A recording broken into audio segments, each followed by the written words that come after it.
اعمال کی اصلاح کرم سے کر دے۔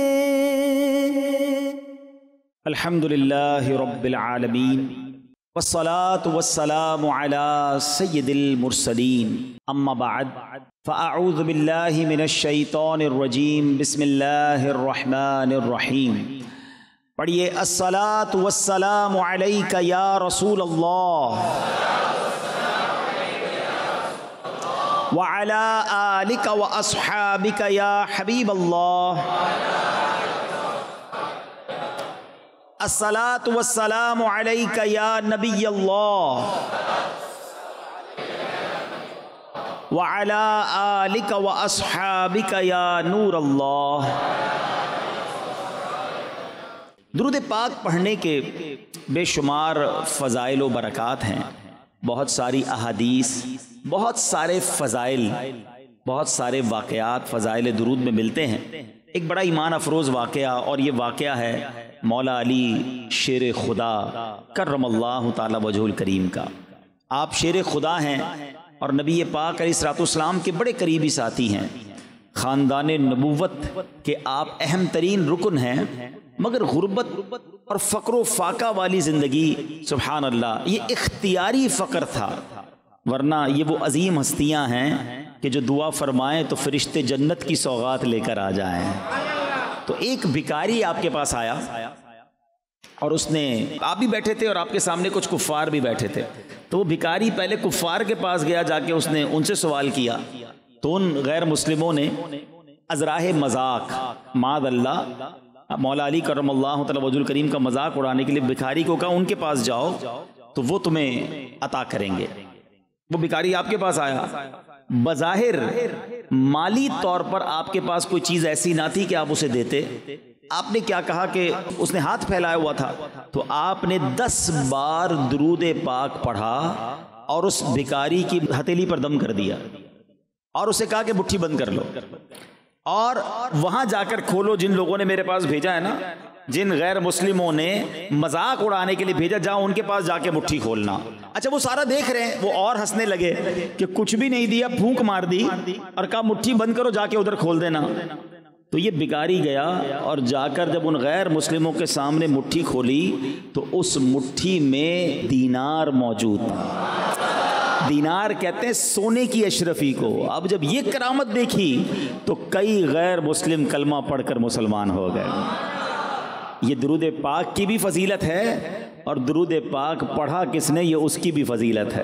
وہ شاعر لکھتے ہیں نا، میری بات انہی کی بات ہے، میرے سامنے وہی ذات ہے، وہی جن کو شیر خدا کہے، جنہیں باب صلی علی کہے، وہی جن کو ذات علی کہے، وہی پختہ ہے میں تو خام ہوں، میں تو پنج جن کا غلام ہوں، میں تو پنج تن کا غلام۔ کیا عظیم ہستیاں ہیں۔ آپ دم کریں درود پڑھ کر تو خالی مٹھی میں سونے کی اشرفی آ جاتی ہے۔ تو پتہ یہ چلا کہ درود پاک یہ رزق میں بھی برکت لاتا ہے اور بہت ساری برکتیں لاتا ہے۔ اللہ مجھے اور آپ کو کثرت کے ساتھ درود پاک پڑھنے کی توفیق عطا فرمائے۔ آئیے مل کر محبت کے ساتھ با آواز بلند درود پاک پڑھ لے۔ صلو علی الحبیب صلی اللہ تعالی علی محمد صلی اللہ علیہ وسلم۔ سبحان اللہ۔ ویسے تو عاشورہ کا دن اور بھی بہت سارے اسلامک ہسٹری میں واقعات ہوئے، مگر جس واقعے کا ہم ذکر کرتے ہیں جو واقعہ کربلا ہے، آلموسٹ 1400 سال گزر گئے ہیں۔ ہم میں سے کئیوں کے والدین کا انتقال ہو گیا ہوگا، دادا دادی دنیا سے چلے گئے ہوں گے، کسی کی ماں کو والد کو گئے ہوئے 4 سال 5 سال 10 سال ہو گئے ہوں گے، مگر 2 4 5 سال کے بعد غم کی شدت کم ہو جاتی ہے۔ یاد بھی آتا ہے تو وہ تکلیف نہیں ہوتی جو تکلیف جب گئے تھے تو ہوتی تھی۔ مگر یہ کیسا واقعہ ہے کہ 1400 سال گزر گئے، آج بھی جب اس واقعے کا ذکر ہوتا ہے تو عاشقان اہل بیت کے دل چھلنی ہو جاتے ہیں، آج بھی دل غم سے لبریز ہو جاتا ہے۔ سیدی اعلیٰ حضرت یہ جو صلاۃ و سلام میں جو ہم شعر پڑھتے ہیں، کس قدر یوں سمجھیے کہ ہمیں میسج ملتا ہے کہ کتنا ظلم ہوا تھا اس کے اندر۔ جن کو دھوکے سے کوفے بلایا گیا، جن کو دھوکے سے کوفے بلایا گیا، جن کے بچوں کو پیاسا رلایا گیا، جن کی گردن پہ خنجر چلایا گیا، اس حسین ابن حیدر پہ لاکھوں سلام۔ دھوکے سے بلایا گیا تھا، لڑنے نہیں گئے تھے۔ اور پھر کون تھے، مرتبہ کیا تھا، اسٹیٹس اور مقام کیا ہے؟ ذرا امام حسین کے بارے میں سنیے کہ آپ امام عالی مقام، امام عرش مقام، امام تشنا کام، امام حسین رضی اللہ تعالی عنہ نواسہ رسول ہیں، مولا کائنات مولا علی اور جگر گوشہ رسول سیدہ فاطمہ بطول کے شہزادے ہیں۔ امام حسین رضی اللہ تعالیٰ عنہ 5 شعبان 4 ہجری کو مدینہ منورہ میں پیدا ہوئے۔ پیارے آقا علیہ الصلوۃ والسلام نے آپ کا نام حسین اور شبیر رکھا۔ امام حسین کی کنیت ابو عبداللہ ہے، لقب سبط رسول اور ریحانۃ الرسول یعنی نبی پاک علیہ الصلوۃ والسلام کے پھول ہیں۔ میرے آقا انہیں سونگھا کرتے تھے۔ امام حسین کی جو سٹارٹ ہے نا، ذرا اس کو سمجھو۔ ہمارے گھر میں جب کوئی بچہ پیدا ہوتا ہے، ہم کوشش کرتے ہیں کسی بزرگ کی جو ہے وہ تحنیک کہتے ہیں، اس کو گٹی کہتے ہیں، کہ ان کے منہ سے کچھ شہد چٹا کر انہیں لگا دیں، یا کوئی بزرگ آ کر جو ہے ان کے کانوں میں اذان دے دیں۔ مسجد کے امام صاحب کو بلایا جاتا ہے، ایسا ہی ہے نا، اچھی بات۔ مگر امام حسین کی قسمت پر ہماری جانیں قربان، ان کو جب تحنیک دینے کا وقت آیا نا تو کوئی کھجور چبا کر نہ دی گئی، کوئی شہد نہ چٹایا گیا، بلکہ کونین کے والی جناب رسول اللہ صلی اللہ تعالیٰ علیہ وسلم نے اپنی زبان امام حسین کے منہ میں دے دی تھی۔ یعنی لعاب رسول نبی پاک علیہ الصلوۃ والسلام کے مبارک لعاب سے پہلی غذا جو اس جسم میں جا رہی ہے وہ پیارے آقا کا لعاب دہن ہے۔ اچھا، پہلی آواز کیا سنی امام حسین نے؟ آئے ہائے، ان کی قسمت دیکھو، ان کے کانوں میں آواز پہلی آتی ہے اللہ اکبر اللہ اکبر، اللہ کا نام لیا جاتا ہے، مگر وہ نام لینے والا کون ہے؟ وہ حبیب خدا ہے۔ پیارے آقا نے امام حسین رضی اللہ تعالیٰ کے کان میں اذان دی، کبھی کاندھے پر بٹھاتے ہیں، کبھی گود میں اٹھاتے ہیں، کبھی انہیں سونگتے ہیں، کبھی انہیں چومتے ہیں، اور فرماتے ہیں حسین مجھ سے ہے، میں حسین سے ہوں۔ کبھی جنتی نوجوانوں کے سردار کہا اور کبھی اپنے پھول کہا۔ اس قدر بڑا مرتبہ ہے۔ میرے آقا علیہ الصلوۃ والسلام فرماتے ہیں حسن اور حسین دنیا میں میرے 2 پھول ہیں۔ یہاں تک فرمایا کہ جس نے ان دونوں سے دشمنی رکھی اس نے مجھ سے دشمنی رکھی۔ یہ سب کچھ فضائل تھے، مگر پھر بھی انہیں ستایا گیا، پھر بھی انہیں رلایا گیا۔ حالانکہ یہ گھرانہ کیسا ہے، بریلی کے تاجدار کیا لکھتے ہیں، کیا بات رضا اس شبنستان کرم کی، زہرا ہے کلی جس میں حسین اور حسن۔ کیا بات رضا اس چمن، کیسا چمن ہے، کیسا باغ ہے، کیا بات رضا اس چمن تان کرم کی، زہرا ہے کلی جس میں، زہرا ہے کلی جس میں حسین اور حسن پھول، زہرا ہے کلی جس میں حسین اور حسن پھول، زہرا ہے کلی جس میں حسین اور حسن پھول۔ اور اب ایسی عظیم ہستی کو 10 محرم الحرام سن 61 ہجری میدان کربلا میں یزید پلید کے خلاف حق کی آواز بلند کرتے ہوئے، نانا کے دین پر پہرا دیتے ہوئے، ظلم سہتے ہوئے، دکھ اور غم کے پہاڑ کے سامنے ثابت قدم رہ کر انتہائی عزت کے ساتھ، شجاعت کے ساتھ، شان و شوکت کے ساتھ شہید ہوئے، اور رہتی دنیا تک کے لیے باطل کے خلاف کھڑے ہونے کا، حق پر چلنے کا، دینداری کا، عزت سے جینے کا، عزت سے مرنے کا، شجاعت کا، بہادری کا، استقامت کا اور صبر و رضا کا آپ سبق دے گئے۔ کیا خوب بات لکھتے ہیں شاعر، حسین ایک علامت ہے زندگی کے لیے، حسین ایک علامت ہے زندگی کے لیے، حسین عزم سفر ہے مسافری کے لیے، فطرت کی مصلحت کا اشارہ حسین ہے، قربانیوں کی آنکھ کا تارا حسین ہے، وہ اس لیے لڑے کہ ستم کو مٹا سکیں، پھر کیوں نہ ہم کہیں کہ ہمارا حسین ہے۔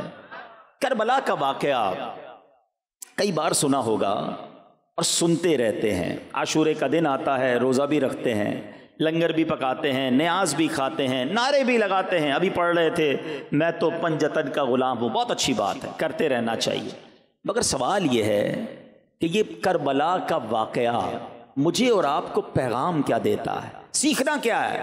صرف واقعہ سننا ہے، دکھ دل میں آتا ہے، یہ بھی ٹھیک ہے، لیکن اس سے امپلیمنٹیشن کیا کرنا ہے؟ اپنی ذات میں فرق کیا آیا؟ کئی بار عاشورہ آ کر گزر گیا، کئی بار واقعہ کربلا کو سنا، مگر اپنے اندر، اپنی ذات کے اندر کیا تبدیلی آئی؟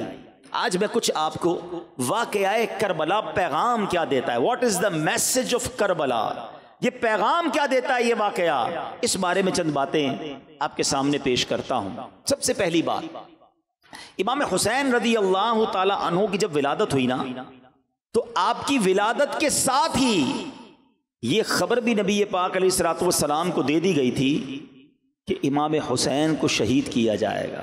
ابھی پیدا ہوئے ہیں، اتنی بڑی خوشی ملی ہے، اور یہ خبر بھی دے دی گئی کہ انہیں آپ کی امت کے لوگ ہی شہید کریں گے۔ کچھ روایتیں سناتا ہوں۔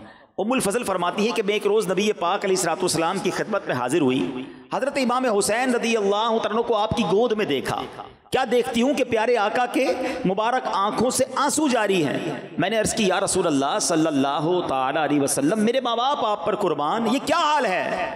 فرمایا میرے پاس جبرائیل آئے اور انہوں نے یہ خبر دی کہ میری امت اس فرزند کو قتل کرے گی۔ میں نے کہا کیا اس کو؟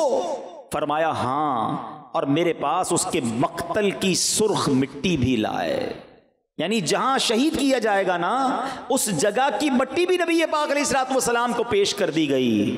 اللہ اکبر۔ ایک اور جگہ نبی پاک علیہ الصلوۃ والسلام فرماتے ہیں کہ میرے پاس وہ فرشتہ آیا جو اس سے پہلے کبھی حاضر نہیں ہوا تھا، انہوں نے عرض کی کہ آپ علیہ الصلوۃ والسلام کے فرزند حسین رضی اللہ تعالیٰ عنہ قتل کیے جائیں گے، اور اگر آپ چاہیں تو میں آپ کو اس زمین کی مٹی ملاحظہ کراؤں جہاں وہ شہید ہوں گے۔ پھر انہوں نے تھوڑی سی سرخ مٹی پیش کی۔ اللہ اکبر۔ کربلا کے میدان کا بھی پتا تھا، شہید ہونے کے بارے میں بھی پتا تھا، اور صرف نبی پاک کو نہیں، بی بی فاطمہ کو بھی معلوم تھا، مولا علی کو بھی معلوم تھا، صحابہ کرام میں بھی یہ بات مشہور ہو چکی تھی۔ ایک بار سفر صفین میں مولا علی شیر خدا کرم اللہ تعالی وجہ الکریم، ایک صحابی کہتے ہیں کہ میں ان کے ساتھ تھا جب نینوا کے قریب پہنچے جہاں حضرت یونس علیہ الصلوۃ والسلام کا مزار اقدس ہے، تو مولا علی شیر خدا کرم اللہ تعالی وجہ الکریم نے ندا کی، اے ابو عبداللہ فرات کے کنارے ٹھہرو۔ میں نے عرض کی کس لیے؟ فرمایا میرے آقا علیہ الصلوۃ والسلام نے فرمایا کہ جبرائیل نے مجھے خبر دی ہے کہ امام حسین فرات کے کنارے شہید کیے جائیں گے، اور مجھے وہاں کی ایک مشت مٹی بھی دکھائی۔ ایوری بڈی نوز، سب کو معلوم تھا کہ امام حسین آگے جا کر شہید ہوں گے۔ بڑا اہم سوال کرنے جا رہا ہوں۔ جب سب کو معلوم تھا اور سب پیار بھی بہت کرتے تھے، محبت بھی بہت تھی، نبی پاک اپنا پھول کہتے، نبی پاک کے نواسے ہیں، آقا چومتے تھے انہیں، تو کبھی ایسا نہیں ہوا کہ خاتون جنت بی بی فاطمہ تو ماں تھی نا امام حسین کی، وہ آتی نبی پاک کے پاس کہ یا رسول اللہ صلی اللہ تعالی علیہ وسلم، آپ کی دعا اللہ رد نہیں فرماتا. آپ اللہ کی بارگاہ میں دعا کر دینا کہ حسین سے یہ آفت ٹل جائے, حسین اس امتحان میں مبتلا نہ کیا جائے, انہیں شہید نہ کیا جائے. حضور آپ ہاتھ اٹھائیں گے تو دعا قبول ہو جائے گی. کبھی مولا علی نبی پاک سے عرض کرتے کرم اللہ تعالی وجہ الکریم, حضور آپ ہاتھ اٹھا دیں, اتنا پیار کرتے ہیں حسین سے, اللہ سے دعا کریں اللہ اس مصیبت کو ٹال دے. حضور دنیا والے آ کر آپ سے اپنی مصیبتیں ٹلوانے کی دعا کرتے ہیں, آپ اپنے نواسے کے لیے دعا کیوں نہیں کرتے؟ اللہ اکبر. اس بات سے جواب کیا مل رہا ہے؟ معلوم سب کو تھا مگر سب تیار بھی تھے, اس امتحان پر راضی بھی تھے, اپنے بچے کو پال رہے تھے اس لیے کہ اس نے شہید ہونا ہے, اس لیے اس کی تربیت ہو رہی ہے کہ اس نے امتحان میں کامیاب ہونا ہے. پہلا پیغام کیا مل رہا ہے کہ زباں پر شکوے رنجو علم لایا نہیں کرتے. اے پنجتن کے ماننے والوں سنو, تھوڑی سی تکلیف آ جائے تو شکوہ ہے, شکایت ہے, بس یار سر میں بہت درد رہتا ہے, بخار جاتا ہی نہیں, ہر وقت کمر دکھتی رہتی ہے, کاروبار تو بالکل نہیں چل رہا, گھر میں پریشانیاں ہی پریشانیاں ہیں, کیا کروں, دین کا کام کرتا ہوں کوئی حوصلہ نہیں بڑھاتا, میرا بیان سننے کے لیے لوگ نہیں آتے, میں جناب مدنی قافلے میں جاتا ہوں سہولت نہیں ملتی, اس لیے اب دل نہیں لگتا. چھوٹی سی تکلیف پر دل توڑ لیتے ہو اور کہتے ہو پنجتن کا غلام ہوں. سنو, زباں پر شکوے رنجو علم لایا نہیں کرتے, نبی کے نام لیوا غم سے گھبرایا نہیں کرتے. وہ امتحان تھا اور وہ تیار تھے, اور آج ہم چھوٹی سی مشکل پر گھبرا جاتے ہیں, حالانکہ قرآن مجید فرقان حمید میں ہم سے بتا دیا گیا ہے کہ ایگزامینیشن, امتحان تو آنا ہے. اللہ قرآن میں فرماتا ہے وَلَنَبْلُوَنَّكُمْ بِشَيْءٍ مِّنَ الْخَوْفِ وَالْجُوعِ وَنَقْصٍ مِّنَ الْأَمْوَالِ وَالْأَنفُسِ وَالثَّمَرَاتِ وَبَشِّرِ الصَّابِرِينَ. کیا فرمایا؟ ہم ان قریب تمہیں آزمائیں گے. Yes, you have to be examine, تمہیں آزمایا جائے گا. کن کن چیزوں سے لسٹ بھی دے دی گئی. تمہیں بھوک سے آزمایا جائے گا, تمہارے مال کم ہو جائیں گے, پھلوں میں کمی ہوگی, بیماری آ جائے گی, خوف بھی آئے گا, بھوک بھی آئے گی. وہ ساری چیزیں جو ہماری زندگی میں آتی ہیں نا, قرآن نے کم و بیش سب بیان کر دی کہ یہ پرابلمز آئیں گی, زندگی ایسے ہی نہیں گزر جانی. پھر کیا ہوگا؟ پھر اس کے بعد فرمایا وَبَشِّرِ الصَّابِرِينَ, خوشخبری ہے صبر والوں کے لیے. مشکل آتی ہے, صبر کرتے ہیں, امتحان میں کامیاب ہوتے ہیں. پھر کیا ہوتا ہے؟ الَّذِينَ إِذَا أَصَابَتْهُمْ مُصِيبَةٌ, جب وہ کسی مصیبت پہ گرفتار ہوتے ہیں پھر کیا کہتے ہیں؟ قَالُوا إِنَّا لِلَّهِ وَإِنَّا إِلَيْهِ رَاجِعُونَ, ہم اللہ ہی کا مال ہیں اور اسی کی طرف لوٹائے جائیں گے. پہلے سے تیار رہتے ہیں صبر والے, اللہ والے مشکل کے لیے ریڈی رہتے ہیں. اور ہم اپنے آپ کو کربلا والوں کا غلام تو کہتے ہیں, مگر چھوٹی سی مشکل آئے تو ایسی پریشانی کا اظہار کریں گے, اتنے شکوے, اتنی شکایات, اور اللہ کی بارگاہ میں کمپلین ہو رہی ہوتی ہے, پتہ نہیں کیا غلطی ہو گئی. ایسی زبان چلتی کیسے سمجھ نہیں آتا کہ جو بندہ یہ کہے کہ پتہ نہیں میری کون سی غلطی ہو گئی. ارے ہماری غلطیاں اتنی ہیں کہ ہم کاؤنٹ نہیں کر سکتے, ہم پر تو آگ پر سے یہ کم ہے. ایک بزرگ کہیں جا رہے تھے, سر پر خاک گری, کہتے ہیں یا اللہ تیرا شکر ہے. لوگوں نے کہا آپ کے سر پہ مٹی گر گئی, آپ شکر ادا کر رہے ہیں. کہتے ہیں عمل تو ایسے ہیں کہ آگ گرنی چاہیے تھی, عمل تو میرے ایسے ہیں کہ آگ برسنی چاہیے تھی, مٹی گری ہے اس لیے اللہ کا شکر ادا کر رہا ہوں. اپنے اعمال اتنے برے ہوتے ہوئے ہم یہ کیسے کہہ سکتے ہیں کہ میرا قصور کیا ہے؟ اللہ اکبر, اللہ کھانا دے رہا ہے, روٹی دے رہا ہے, سانس دے رہا ہے, اس نے آزاد سلامت رکھے, بہت کچھ دیا ہمیں.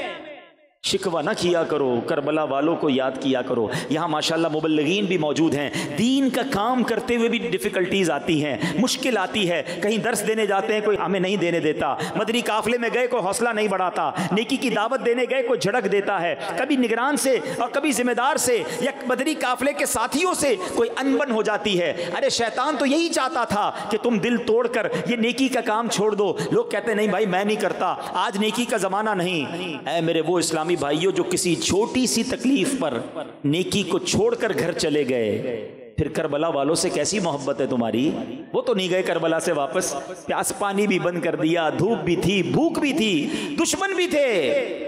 امیر اہل سنت کا وہ شعر سن لو, آپ کہتے ہیں پیارے مبلغ معمولی سی مشکل پہ تو گھبراتا, پیارے مبلغ معمولی سی مشکل پہ تو گھبراتا ہے، دیکھ حسین نے دین کی خاطر سارا گھر قربان کیا۔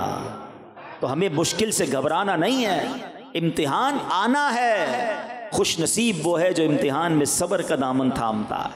کربلا کا دوسرا پیغام، امام حسین رضی اللہ تعالیٰ لڑنے تو نہیں گئے تھے، آپ کو تو خط لکھ کر بلایا گیا تھا، لڑنے کے لیے فیملی لے کے کون جاتا ہے؟ آپ اپنے بچوں کو بھی لے جا رہے ہیں، اپنے جناب گھر والوں کو بھی لے جا رہے ہیں، خواتین بھی ساتھ ہیں، یہ تو مہمان بننے گئے تھے، انہیں تو بلایا گیا تھا کہ حضور آپ آئیے ہم آپ کی بیعت کریں گے، مگر ان ظالموں نے دھوکہ کیا اور آپ سے جنگ کرنے کے لیے تیار ہو گئے۔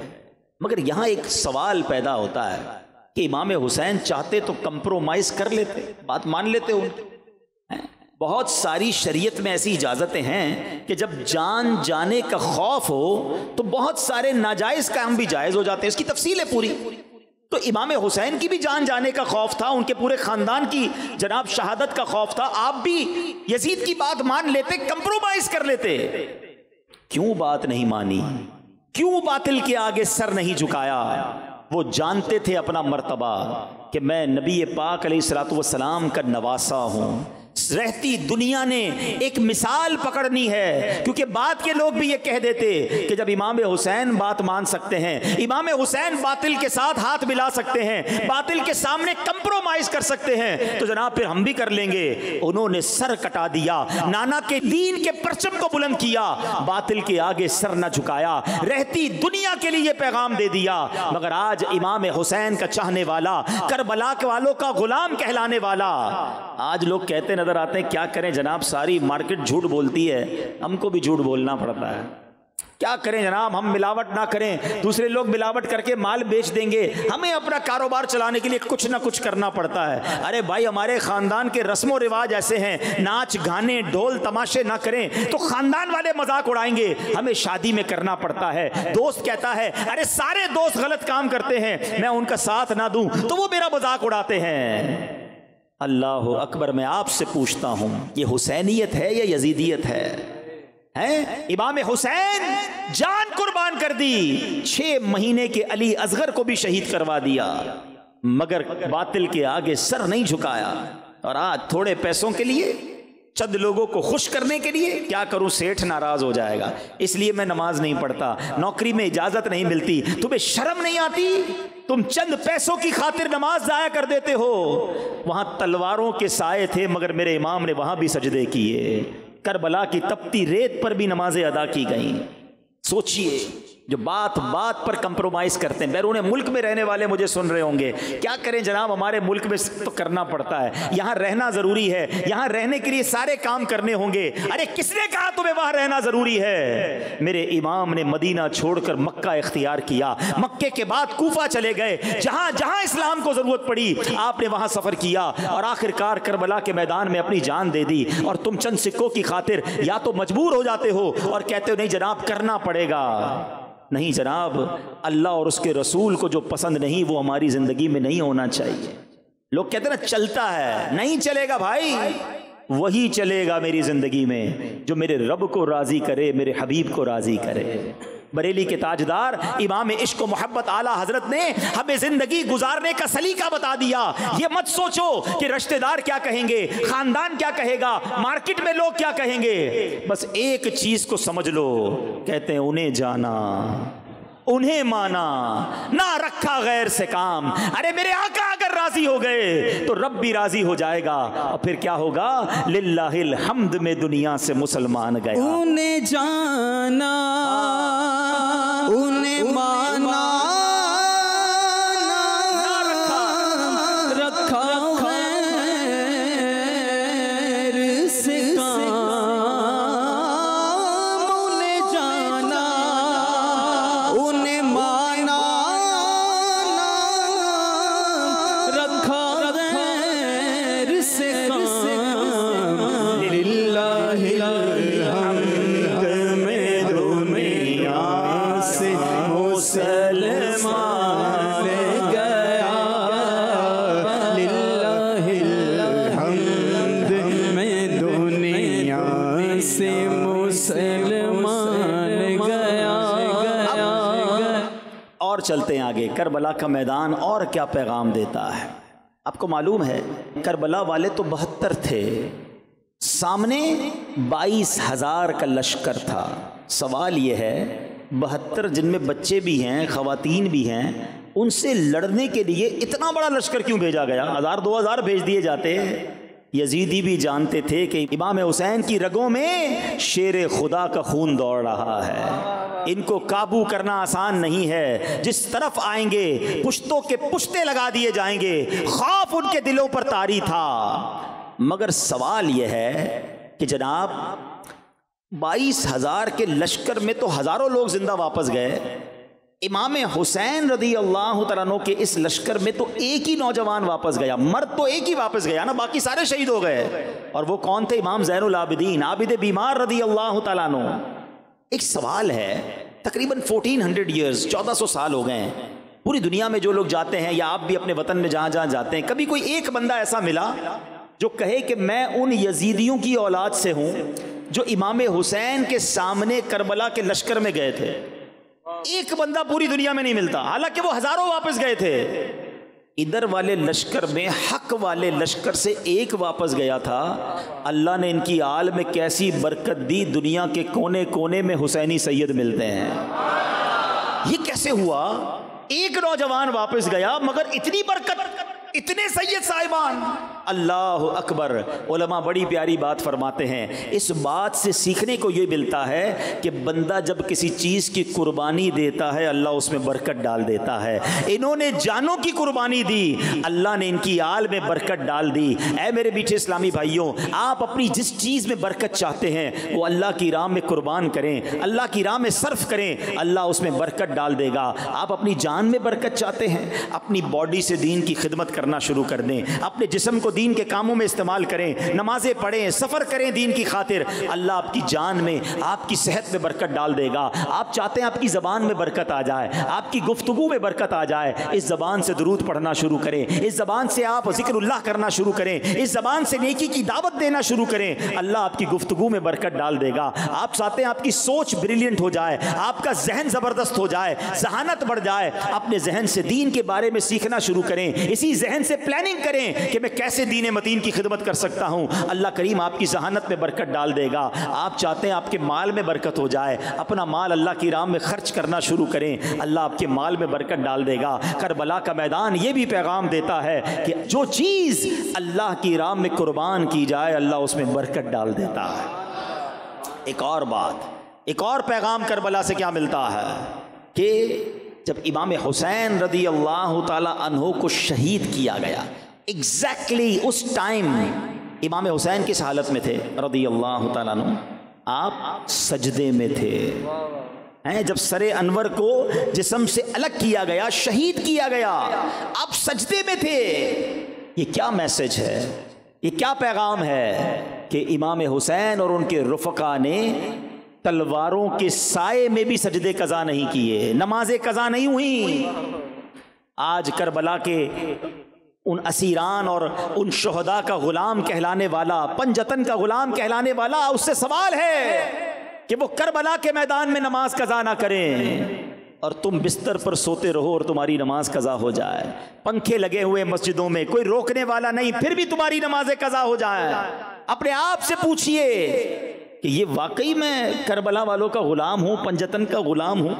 کربلا کا میدان پیغام دیتا ہے کہ کیسی ہی سچویشن کیوں نہ ہو نماز قضا نہیں کرنی ہے، مگر آج بہت بڑی تعداد مسلمانوں کی نماز نہیں پڑھتی۔ آؤ میں بھی نیت کروں اور آپ بھی نیت کریں کہ آج کے بعد ہماری کوئی نماز قضا نہیں ہوگی۔ جب سر انور کو نیزے پر اٹھایا گیا، سر شہید ہو چکا ہے، جسم سے الگ ہو چکا، یہ کرامت بھی امام حسین کی، لیکن جب نیزے پر اٹھایا گیا تو نیزے پر بھی وہ سر انور تلاوت کر رہا ہے۔ عبادت ہو تو ایسی ہو، تلاوت ہو تو ایسی ہو، عبادت ہو تو ایسی ہو، تلاوت ہو تو ایسی ہو، سر شبیر تو نیزے پہ بھی قرآن سناتا ہے۔ اب بتاؤ یہ کیا پیغام مل رہا ہے کربلا کے میدان سے کہ دیکھو امام حسین یہ پیغام دے رہے ہیں کہ تلاوت قرآن کو نہیں چھوڑنا، اور آج کربلا والوں کا غلام کہلانے والا بہت بڑی تعداد میں ایسے جن کو قرآن پڑھنا ہی نہیں آتا، تلاوت تو دور کی بات ہے، صحیح معنوں میں قرآن ہی پڑھنا نہیں آتا۔ میں آپ سے پوچھتا ہوں یہ کیسی کربلا والوں کی غلامی ہے؟ صرف لنگر پکانا ہی ان کی غلامی ہے؟ صرف نعرے لگانا ہی ان کی غلامی ہے؟ یا ان کے فٹ سٹیپ پر، ان کے نقش قدم پر چلنا ان کی غلامی ہے؟ یقیناً لنگر بنائیں، یقیناً ان کی منقبتیں پڑھیں، محبت میں اضافہ ہوتا ہے اس سے، مگر اصل جس کو کہیں کہ روح ملے گی، برکت ملنی ہے، کہ حسینی کہلانے والا 5 وقت کا نمازی ہو، وہ روزانہ تلاوت کرنے والا ہو، اس کی قرآن سے دوستی ہو۔ آؤ کربلا کے اس پیغام کو آج لے کر جاؤ۔ کیا خوبصورت شخصیت ہے امیر اہل سنت، کتنا پیارا مدنی پھول ہمیں نیک اعمال میں دے دیا، حسینی کاروان میں گویا شامل کرنے کے لیے اور امام حسین کے نقش قدم پر چلنے کے لیے ہمیں ایک مدنی پھول دیا کہ روزانہ کم از کم 3 آیتوں کی تلاوت، ترجمہ اور اس کی تفسیر پڑھی جائے تاکہ روز قرآن سے تعلق جاری رہے۔ تو نیت کریں انشاءاللہ صحیح مخارج کے ساتھ قرآن سیکھیں گے بھی اور پڑھیں گے بھی انشاءاللہ۔ ویسے تو بہت ساری باتیں کربلا کے میدان سے ہم سیکھ سکتے ہیں، ایک آخری بات، اور وہ ہے اسلامی بہنوں کے لیے، ٹھیک ہے؟ وہ بھی سن رہی ہوں گی اور آپ بھی اپنے گھر والوں کو یہ پیغام دیں۔ کربلا کے اس میدان میں خواتین بھی تھیں، خیموں میں تھیں، ٹھیک ہے؟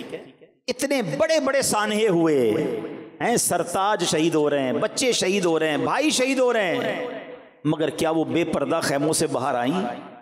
اس کیفیت میں بھی پردہ داری باقی رہی، حیا کی چادر باقی رہی، مگر آج اپنے آپ کو امام حسین اور پنجتن کا غلام کہلانے والے گھرانے کا حال یہ ہے کہ عورتیں بے پردہ بازاروں میں گھوم رہی ہیں، وہ اس کیفیت میں بھی پردے میں ہیں، اور آج یہاں فیشن کر کے ہماری مسلمان بہنیں جو ہیں کیا کچھ ہو رہا ہے گھروں میں بتانے کی حاجت نہیں ہے۔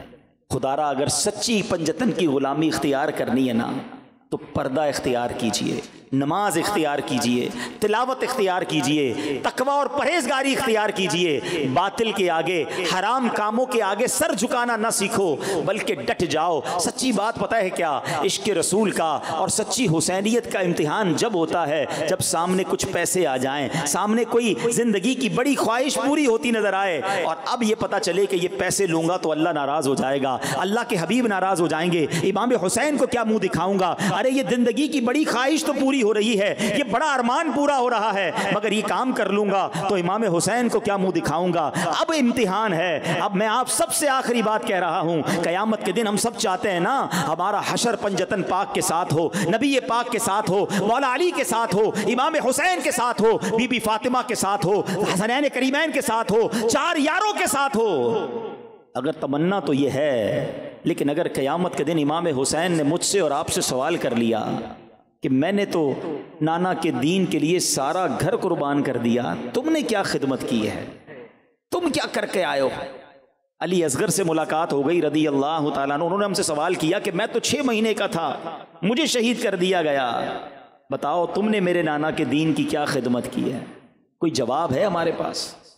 اللہ سلامت رکھے دعوت اسلامی کے ماحول کو۔ اگر اس ماحول سے وابستہ رہے نا اور اپنے جذبے بڑھاتے رہے اور یہ جذبہ بنا لیا کہ میں نے بھی کچھ دین متین کی خدمت کر کے جانا ہے، میں نے بھی پرچم اسلام اونچا کر کے جانا ہے، اس دین کا نام روشن کرنا ہے، تاکہ کچھ میں بھی عرض کر سکوں کہ حضور اپنے حصے کا کام میں بھی کر کے آیا ہوں۔ دعوت اسلامی کے ماحول سے وابستہ رہیں گے، مدنی قافلوں میں سفر کرتے رہیں گے، اللہ وہ دن لایا ملک بھر میں اور آگے جا کر اتنے سینئر ہو جائیں کہ بیرون ملک میں بھی سفر کریں، غیر مسلموں کو مسلمان کریں، ہماری وجہ سے مسجدیں بنے، مدرسے بنے، علماء بنے، حفاظ بنے، اللہ ہم سے دین کے کچھ ایسے کام لے لے، ہم دعا کرتے ہیں جو مرنے کے بعد بھی ہمارے لیے صدقہ جاریہ کا باعث ہو جائیں۔ یہ سارے کام کرنا دعوت اسلامی کے مدنی ماحول میں، اس نیک ماحول میں بڑے آسان ہیں اگر ہم اس کے ساتھ وابستہ رہیں، وقت دیتے رہیں، سیکھتے بھی رہیں اور اپنا جذبہ بڑھاتے رہیں، تو انشاءاللہ امام حسین رضی اللہ تعالیٰ عنہ کے نقش قدم پر چلنا نصیب ہو جائے گا، اور اللہ نے چاہا قیامت کے دن جب پنجتن پاک کی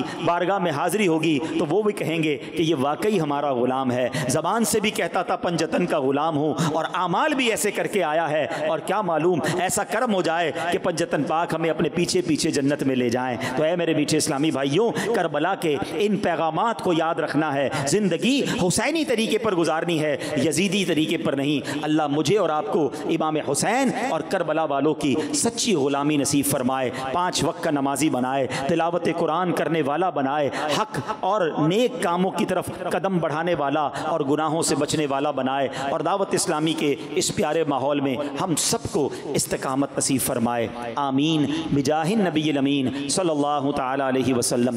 میرے اعمال کی اصلاح کرم سے